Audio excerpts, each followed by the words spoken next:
पण आता आम्ही हा विचार करणं अत्यंत आवश्यक आहे की जर अशी परिस्थिती असेल तर रिपब्लिकन पक्षाच्या सर्व नेत्यांनी एकत्र आलं पाहिजे. एकच रिपब्लिकन पक्ष, एकच लक्ष, एकच रिपब्लिकन पक्ष. पण असं होत नाहीये. म्हणजे अनेक गटातटामध्ये विभागलेला हा आपला समाज. 9% आमची आंबेडकरांची मतं आहेत, दलितांची मतं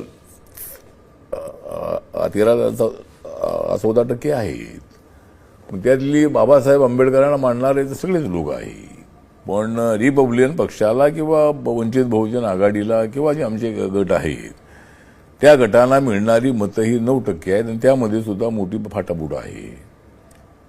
तर त्यामुळं परिस्थिती अडचणीची आहे. पण तरीही देवेंद्र फडणवीस साहेबांनी आम्हाला त्यांची अडचण सांगितली की आम्हाला 90 जागा एकनाथ शिंदे साहेबांना द्याव्या लागल्या आणि शेवटी सुद्धा त्यांनी सांगितलं होतं की काय 7-8 जागेचा प्रयत्न करू, पण ते काही जमलं नाही.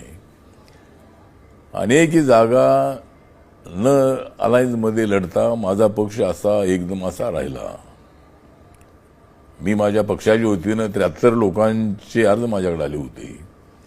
त्याच्यामधले 39 लोकांनी फॉर्म भरले होते. आणि मग आम्हाला देवेंद्रजींनी तर सांगितलं की बाबा तुम्हाला MLC देऊ, 1-2 स्वीकृत सदस्य देऊ महानगरपालिकेमध्ये, महामंडळाचे 1-2 चेअरमन करू, त्यानंतर काय सदस्य देऊ वगैरे असं सांगितल्यामुळं आणि त्याने हे जर सांगितलं की काही तुमच्या 10-12 लोकांना जर लढायचं असेल तर मैत्रीपूर्ण लढत आपण लढूया. अशा पद्धतीनं मग आता आम्ही एकतर महायुतीच्या बाहेर पडून काही उपयोग नव्हता. महायुतीसोबत राहणं अत्यंत आवश्यक होतं. ते माझ्या मंत्रिपदासाठी म्हणून नव्हे, तर उद्या माझ्या कार्यकर्त्यांना सत्तेचा कुठंतरी सहभाग मिळणं अत्यंत आवश्यक आहे. आणि इलेक्शन नंतर हे सगळं आम्ही महामंडळ सगळं करणार आहोत असं देवेंद्रजींनी सांगितलेलं आहे.